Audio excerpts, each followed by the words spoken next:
ક્ષણે ક્ષણે એનું નામ જપો, પણ જપતા સાવધાની રાખો. કોની આગળ એ નામ ખોલવું, કોની આગળ પોતાના વલ્લભ પ્રત્યેના ભાવોને ખોલવા. જો મળેલી દુર્લભ ભાવાત્મક એ ભાવને ગમે ત્યાં ઢોળી દેવું એ મૂર્ખતા છે. જે ભાવની નિધિ મળી છે એને જો તમે હૃદયમાં નથી સંગ્રહી રાખી શકતા તો માનજો કે તમે પાત્ર નહોતા. આ ભાવની નિધિ દુર્લભ છે. શ્રી વલ્લભ પ્રત્યેનો ભાવ એ દુર્લભ છે. વલ્લભ નામ અગાધ હૈ, અગાધ છે, જેની સીમા નથી, જેની કોઈ મૂલ્ય નથી, અનમોલ છે. જહાં તહાં તું મત બોલ. જેમ યમુનાજીના 41 પદમાં પણ કહીએ છે ને કે શ્રી યમુનાના જૈસે ભક્ત રાખત હી હાર કરતી. યમુનાજીનું નામ કઈ રીતે રાખવું કે જેમ હૃદયમાં હાર કરીને રાખીએ છીએ. હૃદયમાં હાર કરીને રાખીએ એટલે ક્યારે કઈ રીતે? જેમ તમે કોઈ લગ્નની પાર્ટીમાં ગયા અને હીરાનો મોટો મોંઘો હાર પહેર્યો હોય, ગાડી દૂર પાર્ક કરવા જગ્યા મળી અને રોડ ક્રોસ કરીને આવવાનું હતું, ત્યાં કેટલાક અસામાજિક તત્વો જેવા લોકો ઉભા હતા અને તમને એમ લાગ્યું કે આમની વચ્ચે જો હાર પહેરીને નીકળીશ અને કોઈ ઝૂંટવી લેશે, કોઈ લઈ લેશે, કોઈ મારી દેશે તો તમે શું કરો? હાર અંદર નાખી, એટલે કે એને દેખાય નહીં એટલે રાખી અને પછી જાઓ. અને છેક પહોંચી ગયા અને પાર્ટીમાં આવી ગયા લગ્નની, અને બધા જ હવે સ્વજનો, પોતાના ઓળખીતા અને પોતાના સખીજનો, પોતાના મિત્રજનો છે એટલે હવે ઢાંકી નાખો. હવે તો બધાને દેખાય એ રીતે બહાર કાઢી અને પછી આપણે જઈએ જેથી 4 જણા પૂછે કે ક્યાંથી લાવ્યા. બસ ભગવતી જનો વલ્લભનું નામ પણ એ રીતે લે છે કે જેને વલ્લભના સ્વરૂપનું જ્ઞાન નથી, જેને કોઈ સમજ નથી, જેને દુર્ભાવ છે, એવા જનો જ્યારે મળે ત્યારે વલ્લભના નામને ઢાંકી લે. અને જ્યારે હરિજનો, ભગવદીય જનો, વૈષ્ણવ જનો, વલ્લભી જનો મળે ત્યારે એ રીતે લે કે દરેકને વલ્લભનું નામ લેવાની ઈચ્છા જાગી જાય. वल्लभ नाम अगाध है, जहां तहां तू मत बोल, जब ग्राहक हरिजन मिले તા આગે. અને જ્યારે આવા હરિજન ગ્રાહક મિલે, નિજજનો મળે, સ્વજનો મળે, અને ત્યારે તો વૈષ્ણવ મોટે મોટેથી ગાય ને, એવું શ્રી વલ્લભ પ્રભુનું નામ અમને પ્રાણ પ્યારું છે, એવું શ્રી વલ્લભ પ્રભુનું નામ અમને પ્રાણ પ્યારું છે. ભાઈ બહુ સુંદર વાત કરતા કહે કે શ્રીનાથજી છે ને તો રાજા જેવા છે, અને રાજાને આખી પ્રજા ઓળખતી હોય, રોજ એના દર્શન કરતી હોય, એના સ્વભાવ અને સામર્થ્યથી બધા પરિચિત હોય, પણ રાણીને બધાએ ન જોઈએ. રાણીને તો એ જ જુએ, એ જ જાણે, એ જ એના ગુણો અને સ્વરૂપથી પરિચિત હોય જે અંતરંગ રંગ મહેલના જીવો. આમ દયારામભાઈ કહે કે શ્રીનાથજી બાવાને તો દુનિયા જાણે છે, પણ સ્વામીજી રૂપ વલ્લભને તો એ જ જાણી શકે જે નિત્ય લીલાના જીવો હોય, નિજ લીલાના જીવો હોય, નિકુંજના જીવો હોય, દૈવી જીવો હોય, એ જ વલ્લભના સ્વરૂપને જાણી શકે. જેમ કોઈ સારો ગ્રાહક આવ્યો હોય ને, અને સારો ગ્રાહક આવે ત્યારે કેટલું સાચવે દુકાનવાળો કે એ ખાલી હાથે પાછો ન જાય, એ બધી જ યુક્તિ કરી. જે દુકાનમાં ગ્રાહક આવ્યો હોય તો એનું મેઇન ઇન્ટેન્શન શું હોય કે ગમે તેની ખુશામત કરે, એની વ્યવસ્થા કરે, એને માન આપે. આ બધું જ કરવા પાછળ કારણ શું? કે માલ લઈને જાય, ખાલી હાથે ન જાય. એમ જ જયારે વલ્લભી જન મળે તો એ તમારી જવાબદારી છે કે એના વલ્લભના રંગમાં રંગી અને પછી જ મોકલવો. એ કેવો ન જાય એની સાવધાની તમારે રાખવી. તો જબ હરિજન ગ્રાહક મિલે તા આગે તું ખોલ. અને કોઈ મૂર્ખ વ્યક્તિ હોય એના માટે આપણે કહેવત કહેતા કે આના માથે તો જોડા મારવા છે, એમ કહીએ કહેવત. આ કહેવત છે તામ બનૈયા કૂટી, એના મુખમાં તો જોડા મારવા છે. કારણ જેમ કોઈ મૂર્ખ વ્યક્તિને ઘણું બધું ધન આપ્યું હોય, એને બધું ગુમાવીને આવે તેના સ્વજનો કહે કે આના માથે તો જોડા મારવા છે, કઈ સાચવી ન શકે. એમ જ તમને મહાપ્રભુજીએ બ્રહ્મ સંબંધ આપ્યો, પૂર્ણ પુરુષોત્તમ શ્રી કૃષ્ણની સેવા બદલાવી, વ્રજ ભક્તોની રીત આપી, વ્રજજનોનો ભાવ આપ્યો, અને આ બધું આપ્યા પછી પણ જે જીવ કેવલ તુચ્છ વસ્તુઓ સંસારની મેળવવા માટે ગમે ત્યાં ભટકતો રહે છે. હરિરાયજી કહે કે મારા વલ્લભને છોડી તને આટલી કૃપા મારા વલ્લભે કરી, જિનકી કૃપા અપાર, આપવામાં કઈ બાકી ન રાખ્યું, છતાંય તું આવો નીકળે. એક ભિખારી પર રાજા ખુશ થઈ ગયો, તો તું માંગે આપો. એને કોઈ ભીખ માંગવાનો સોનાનો કટોરો આપો. એની દશા તો બદલાઈ પણ માંગવાની વૃત્તિ ન બદલાય. ઘણા એવા હોય છે, કૃપા થાય એની દશા સુધરે પણ ક્યાંક ને ક્યાંક કોઈ ને કોઈ ક્ષણેની વૃત્તિઓ તો બહાર આવી જ જતી હોય. રસિક રટત આનંદ જપીએ છે પણ આનંદમાં, કારણ કે અમારા ઉપર આનંદમાં કોણ રહે? જેને ખબર છે કે એના પર ઠાકોરજીની કૃપા છે, એને જીવનમાં સદાય આનંદ છે. અને જેના પર કૃપા હોય એને ખબર ન હોય તો એને આનંદ ન હોય. આનંદમાં એ જ રહી શકે જે પલે પલ ભગવાનની કૃપાને અનુભવે છે, મહેસૂસ કરે છે. તો રસિક રટત આનંદ સો કરત સુધારસ પાન. તો એનું ફળ શું? કરત સુધારસ. જે વેણુ ગીતમાં ભગવાને સુધારસ વહાવ્યો છે, એ રાસ પંચાધ્યાયમાં ભગવાને સુધાનું જે દાન કર્યું છે, એ સ્વયં કૃષ્ણ રૂપ સુધા, એટલે કે ઈશ્વરનું રસાત્મક સ્વરૂપનો અનુભવ એને થઈ જાય. કરત સુધારસ પાન, એ રસો વૈ સહ બ્રહ્મ કૃષ્ણનો સાક્ષાત અનુભવ એને થશે. આ સુધારૂપ પોતે શ્રી મહાપ્રભુજી છે. આપણે ત્યાં તો કહ્યું ને કે બે પ્રકારની સૃષ્ટિ આપણે ત્યાં બતાવી, બિંદુ સૃષ્ટિ અને નાદ સૃષ્ટિ. ઠાકોરજીએ જયારે રાસ લીલા કરતા વેણુ અધર પર પધરાવીને વેણુનાદ કર્યો અને એ નાદને સાંભળીને જે ભક્તો આવ્યા, એ આપણી આ વૈષ્ણવી સૃષ્ટિ, એ નાદ સૃષ્ટિ કહેવાય. અને વેણુ વગાડતી સમયે જે અધરમાંથી બિંદુઓ સર્યા, જો ભગવાનમાં ભગવત્તા સિવાય બીજું કાંઈ નથી. મનુષ્ય આકારે ભગવાન હોય એટલે વિકારી નથી થઈ જતો. જેમ મિશ્રીના જુદા જુદા ખીલોના હોય, એ ફૂલ બનાવ્યું હોય તેની પત્નીને ચાખો, દાંડીને ચાખો કે ફૂલને ચાખો, એમાં મિશ્રી સિવાય બીજા કોઈનો સ્વાદ ન હોય, એના કણ કણમાં મિશ્રી જ છે. એમ ભગવાનમાં આનંદ સિવાય બીજું કાંઈ નથી. એ હસ્ત હોય, મુખ હોય, નેત્ર હોય, ચરણ હોય, એ સર્વાંગ આનંદમય છે. અને એટલે જયારે એમના અધરમાંથી બિંદુ સર્યા અને સ્વામીજીએ ઝીલી લીધા અને બિંદુમાંથી જે સૃષ્ટિ પ્રગટ થઈ, એ આપણે ત્યાં બિંદુ સૃષ્ટિ એટલે કે વલ્લભ કુલ કહેવાય છે. આ બે પ્રકારની સૃષ્ટિ આપણે ત્યાં કહેવાય, નાદ સૃષ્ટિ અને બિંદુ સૃષ્ટિ. તો એ જે નાદ સ્વયં સુધા છે, એ સ્વયં શ્રી વલ્લભનું સ્વરૂપ. પહેલો ક કૃષ્ણનો, બીજો કાલિંદીનો, ત્રીજો છે કથાનો, ચોથો ક છે કૃપાનો. કારણ કે બધા સાધન કરી લો પણ કૃપા વગર સંભવ નથી. ભગવત કૃપા વગર સંભવ નથી. તમે મોંઘામાં મોંઘી પુસ્તક યા ગ્રંથ ઘરમાં લાવી શકો, પણ કૃપા થાય ને તો જ ખોલીને વાંચવાની ઈચ્છા થાય. કૃપા વગર સંભવ નથી. હું તો ઘણી વાર એટલે જ કહું ને, આપણે માનીએ કે માળા કરવાથી કૃપા થાય, પાઠ કરવાથી કૃપા થાય, યાત્રામાં જવાથી કૃપા થાય, કથા સાંભળવાથી કૃપા થાય, પણ હું તો એમ જ કહું, કૃપા થાય તો જ માળા હાથમાં આવે, એ તો કબાટમાં વર્ષોથી પડી હોય. કૃપા થાય તો જ પાઠ કરવાની ઈચ્છા થાય, નહીં તો પુસ્તક તો વર્ષોથી કબાટમાં પડી હોય. કૃપા થાય તો યાત્રામાં આવે, કૃપા થાય તો સત્સંગ મળે. અને એટલા માટે ચોથો ક છે કૃપા. અને એમાં પણ પ્રભુ કૃપા, ગુરુ કૃપા અને વૈષ્ણવ કૃપા. તો શ્રી ઠાકોરજીની કૃપા, શ્રી વલ્લભની કૃપા અને ભગવદીયની કૃપા, આ ત્રણ કૃપા જ્યારે કોઈ એક જીવ પર થાય ત્યારે એ પુષ્ટિનું પરમ ફલ પામે. અને એટલા માટે આ ત્રણેયની કૃપા મેળવવાનો પ્રયાસ કરે.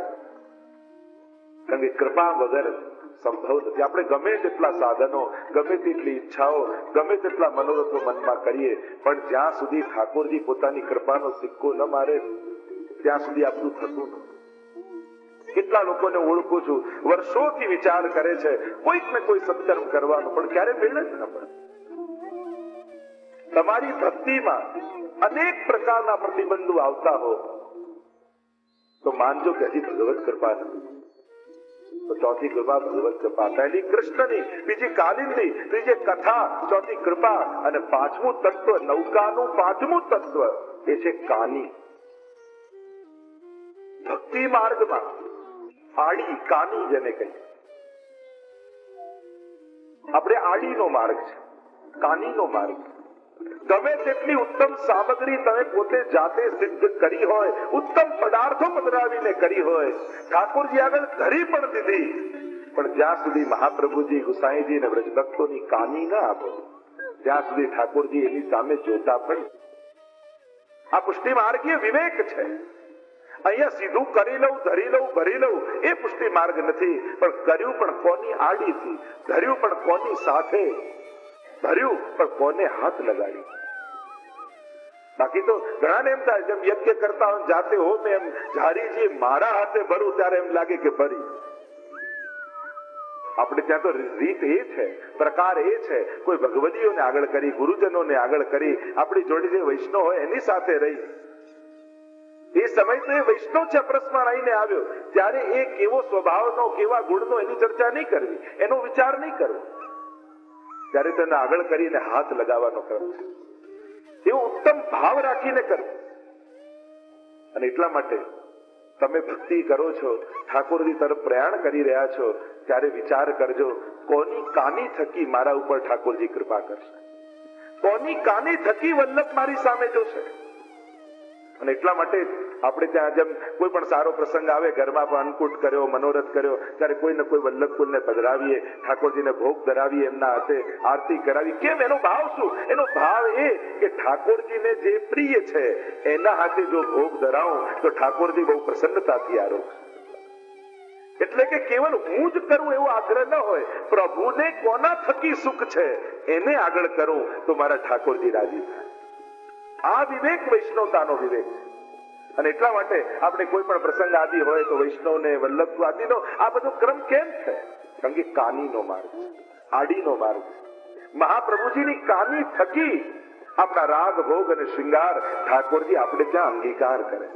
બાકી ગમે તેટલા ઉત્તમ પદાર્થો લઈ આવો, ઠાકોરજી પદાર્થને જોઈને સ્વીકાર નથી કરતા, ઠાકોરજી કાનીને જોઈને અંગીકાર કરે.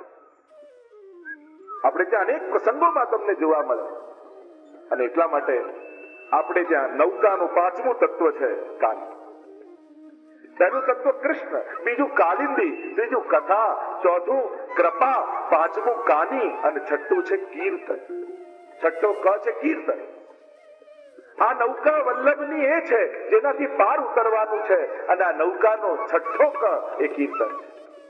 પ્રભુની કીર્તિનું ગાન એ કીર્તન.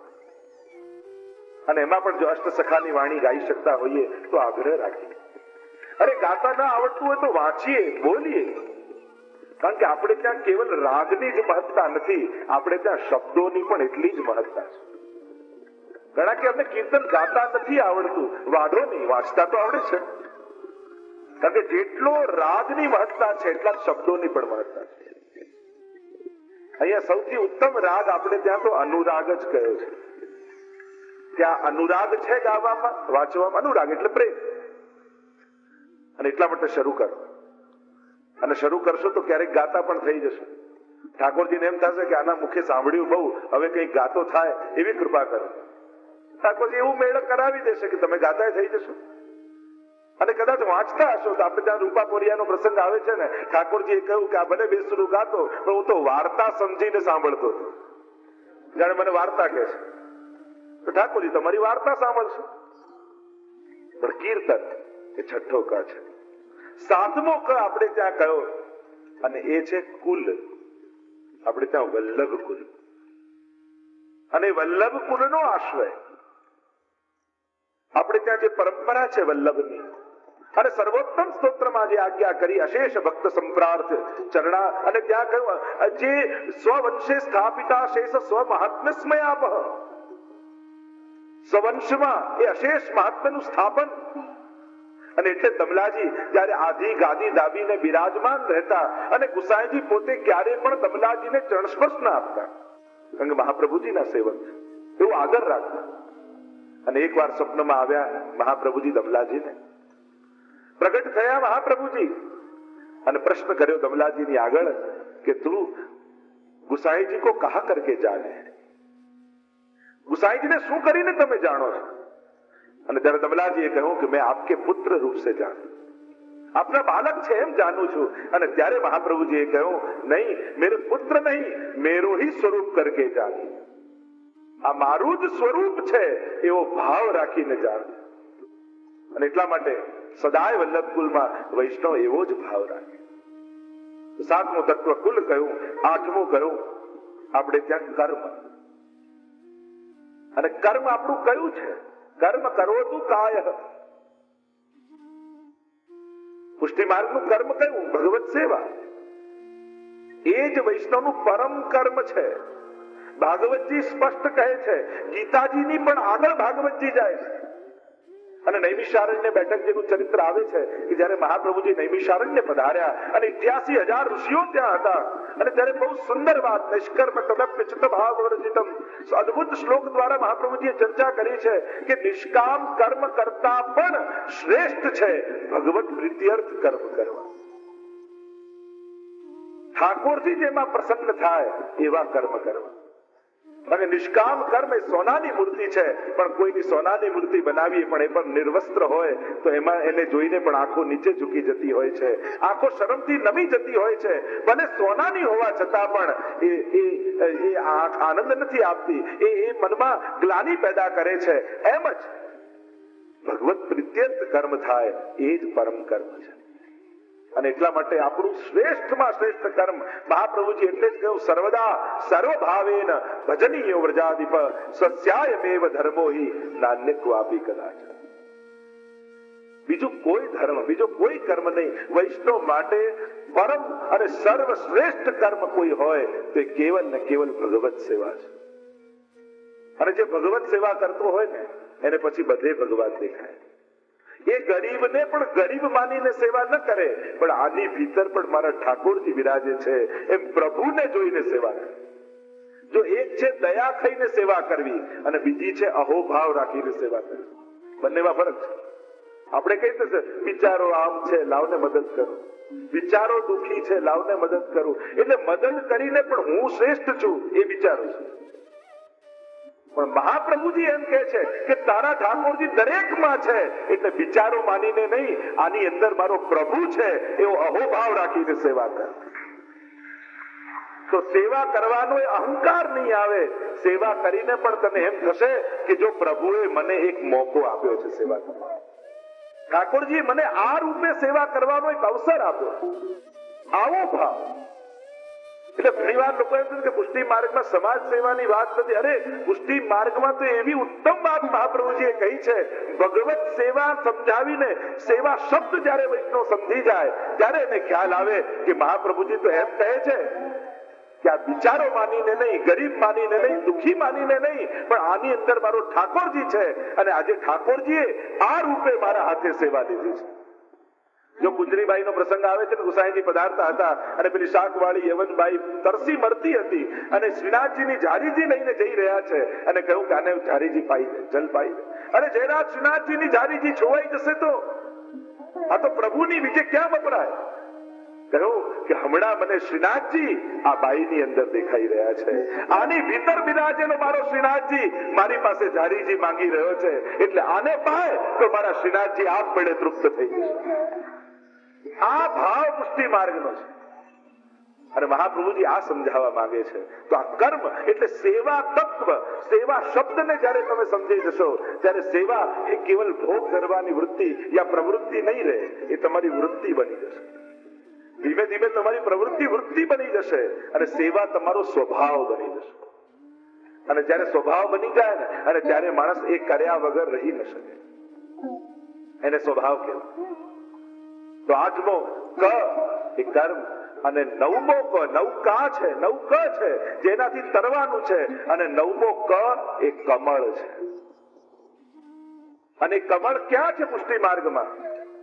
તો કહું શ્રી મહાપ્રભુજીના ચરણારવિંદમાં છે, યમુનાજીના હસ્તમાં છે, શ્રીનાથજીના કંઠમાં છે, અને સ્વયં વ્રજ એ કમલાકાર છે. આપણું કમલ ક્યાં? તો કે વ્રજ કમલ. આપણે પહેલા દિવસે મહાપ્રભુજીનો વ્રજ કમલનો મનોરથ કર્યો. આ વ્રજ કમલ શું છે કે જે મૂળ વ્રજ છે એ આખું કમળ શેપનું છે, કમળ આકારનું છે, અને એના ભાવથી આ વ્રજ કમળ થાય છે. તમે ધ્યાનથી જોયું હશે તો એક એક સ્થળના નામ લખ્યા છે. એટલે આખી જે 56 સ્થાનો વ્રજમંડળના છે એ આખું કમળના ભાવથી છે. અને એટલા માટે 9મો ક એટલે આપણું વ્રજમંડળ. આ વ્રજમંડળમાં થતી અનંત લીલાઓ, એ વ્રજવાસ, એ વ્રજની કુંજો નિકુંજો, એ ગિરિરાજજી, એ યમુનાજી, આ સર્વનો વાસ આ કમલમાં છે. તો આ 9 કા બિના કહો કો ઉતર્યો પાર. આ 9 ક વગર આ કોણ પાર ઉતર્યું છે? અને એટલા માટે દરેકે આ નૌકા ઉપર ચડવાનું છે. અને એટલા માટે આ 9 ક ને યાદ રાખશો તો માનજો કે તમે નૌકા ઉપર બેસી ગયા છો અને મહાપ્રભુજી પોતે નૌકા ચલાવી અને તમને રસ સિંધુમાં લઈ જઈ રહ્યા છે. અને એટલા માટે હરિરાય મહાપ્રભુજી આગળ ગાન કરતા કહે, ऐसे प्रभु क्यों गुसारिए जाकी कृपा पार पल पल में रटते रहो श्री वल्लभ नाम उच्चार श्री वल्लभ वल्लभ नाम उच्चार. मिलकर गाइए. ऐसे प्रभु क्यों विसारिए जाकी कृपा अपार पल पल में रटते रहो श्री वल्लभ नाम उच्चार श्री वल्लभ वल्लभ नाम उच्चार. ऐसे प्रभु क्यों विसारिए जाकी कृपा अपार. જેની અપાર કૃપા છે તો પલ પલ મેં રટતે રહો શ્રી વલ્લભ નામ ઉચ્ચાર.